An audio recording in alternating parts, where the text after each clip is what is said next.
కానీ ఈ రోజున రిపీట్ అయిపోతున్నాయి మిస్టేక్స్. అలవాటైపోయింది. పుడే full stop to this.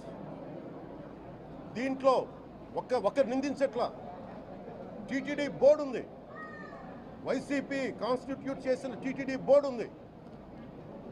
YV Subbareddy గారు ఉన్నారు టీటీడీ చైర్మన్గా, టీటీడీ ఈవోగా ధర్మారెడ్డి గారు ఉన్నారు. మళ్ళీ వాళ్ళు కాకుండా కొత్తగా వచ్చారు. ఈ 5 సంవత్సరాలు ఈ బోర్డు ఏం చేస్తూ ఉంది? ఈ టీటీడీ బోర్డుని మేము ప్రశ్నిస్తున్నాం. మీరు బయటికి రండి.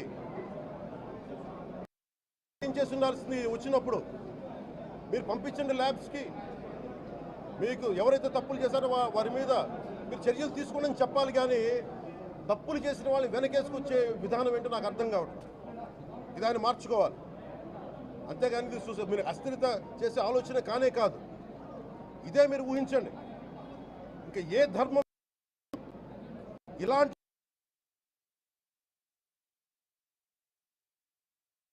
మీద జరిగిన దేశం అల్లకల్లోలం చేసేస్తారు, ప్రపంచం అంతా మాట్లాడతారు, గ్లోబల్ న్యూస్ అయిపోద్ది.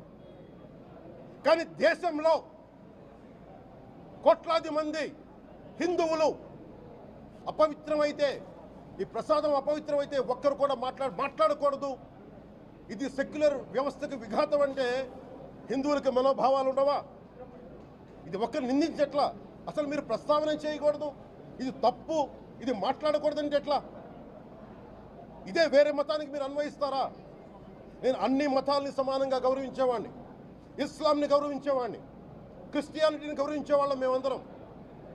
సనాతన ధర్మం అని మొత్తుకుంటున్నాం. దేనికి సనాతన ధర్మం అంటే?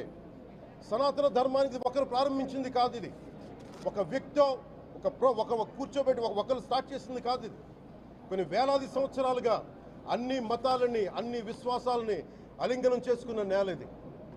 అలా దగ్గర తీసుకున్న ఈ నేల మీద ఇలాంటి అపవిత్రం జరిగితే, రిపీటెడ్గా జరిగితే, ఒకసారి కాదు 2 సార్లు కాదు, రిపీటెడ్గా జరిగితే ఇప్పుడు కూడా మాట్లాడకూడదంటే అది తప్పు చేసిన వాళ్ళం అవుతాం.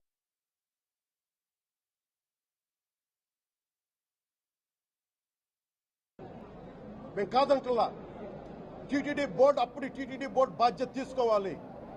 పొలిటికల్గా వచ్చి అలంకారప్రాయంగా ఒక్కొక్కళ్ళు వచ్చేసి దర్శనాలకి టికెట్లు ఇవ్వడానికి మీరు బోర్డు మెంబర్స్ అవ్వలేదు. మీరు ఎవరు చైర్మన్ కానీ ఈవో కానీ. మీరు అక్కడ ధర్మాన్ని పరిరక్షించాలి. మీరు అక్కడ మీ ఇష్టాలకి మీరు కూర్చోబెట్టి మీ ఇష్టాలకి కాంట్రాక్ట్లు ఇచ్చుకోవడానికి మీరు టీటీడీ బోర్డుకి మీరు వెళ్ళలేదు. మీరందరూ, మీ అందరికీ బాధ్యత ఉంది. మీరు నిర్ణయించుకోవాలి. ఎవరికి కోపాలు రావు, ఎవరికి వేదన రాదు, ఎవరికి బాధలు రావుంటే కుదరదు. వస్తాయి బాధలు, వేదన ఉంది, మాట్లాడతాం. మర్చిపోకండి ఎవరు. గత ముఖ్యమంత్రి గారు కూడా నేను చేస్తా ఉన్నాను, జగన్మోహన్ రెడ్డి గారికి కూడా. ఇదే చర్చికి జరిగితే మీరు ఊరుకుంటారా? ఒక మసీదుకి జరిగితే ఊరుకుంటారా? ఒక తిరుమలకు జరిగినప్పుడు ఎందుకు వెనకేసుకొస్తారు? రాకండి. ఏ మతం మీద దాడి జరిగినా సంపూర్ణంగా నాతో సహా మేము ఖండిస్తాం, వస్తాం. ఇస్లాం మీద దాడి జరిగితే మేము మాట్లాడతాం, క్రిస్టియానిటీ మీద దాడి జరిగితే మేము మాట్లాడతాం, హిందూ ధర్మం మీద, సనాతన ధర్మం మీద దాడి జరిగితే కూడా నేను మాట్లాడతాను. ఇది మొదటిసారి కాదు, మేమందరం మాట్లాడతాం. ఇది ప్రాథమిక హక్కు. ఇది పరస్పర విశ్వాసాలను గౌరవించుకోవడం చాలా చాలా అవసరం. ఇది అందరికీ తెలియజేస్తున్నాను. ఇది దోషులకి కఠిన శిక్ష పడాలి. అలాగే ముఖ్యమంత్రి గారికి కూడా నేను తెలియజేసుకున్నాను, చంద్రబాబు నాయుడు గారికి కూడా క్యాబినెట్ మీటింగ్ జరగాలి, అసెంబ్లీలో చర్చ జరగాలి. అసలు టీటీడీ ట్రస్ట్లో ఎన్ని అవకతవకలు జరిగినాయి, దీని మీద కూలంకషంగా దీని మీద చర్చలు జరగాలి. అలాగే నిన్న అందరూ మీడియా పెద్దలు కూడా అడుగుతూ ఉన్నారు, అధిపతులు, పత్రికాధిపతులు కూడా అడుగుతూ ఉన్నారు, మీడియా వారు కూడా అడుగుతున్నారు, దీన్ని సిబిఐకి తీసుకెళ్లాలా లేదా అనేది. అది గౌరవ ముఖ్యమంత్రి గారు నిర్ణయం తీసుకోమని. మీరు ఏ నిర్ణయం తీసుకున్నా క్యాబినెట్ మీ వెనకాల ఉంటుంది, ఉంటారు. ఇది ఇక్కడతో ఆగాలని మనస్ఫూర్తిగా నేను కోరుకుంటున్నాను. అలాగే 40 సంవత్సరాలుగా కర్ణాటకలోని గీ కంపెనీకి ఇస్తూ ఉన్నారు. 15,000 కేజీలు అవసరం అవుతుంది నెయ్యి, మనకి స్వచ్ఛమైన నెయ్యి. అలాంటిది వీళ్ళు 1000 రూపాయలు కొన్నదాన్ని వీళ్ళు 360 రూపాయలకే వస్తుందని చెప్పి ఎవరో మిడిల్ మ్యాన్ వచ్చి చెప్పారు. ఆ మిడిల్ మ్యాన్ ఎవరు?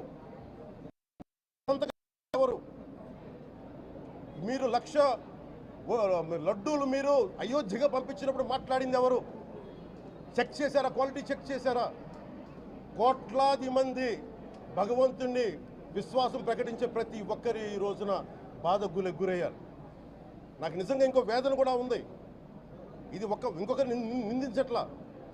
తిరుమలలో ఉండే ఇంతమంది సేవ చేసుకునే వ్యక్తులు కానీ మీరందరూ హిందువులే కదా. మీరందరూ టీటీలో ఉండే వందలాది మంది ఎంప్లాయీలు, ఉద్యోగులు, వేలాది మంది ఉద్యోగులు, మీరందరూ ఏం చేస్తున్నారు?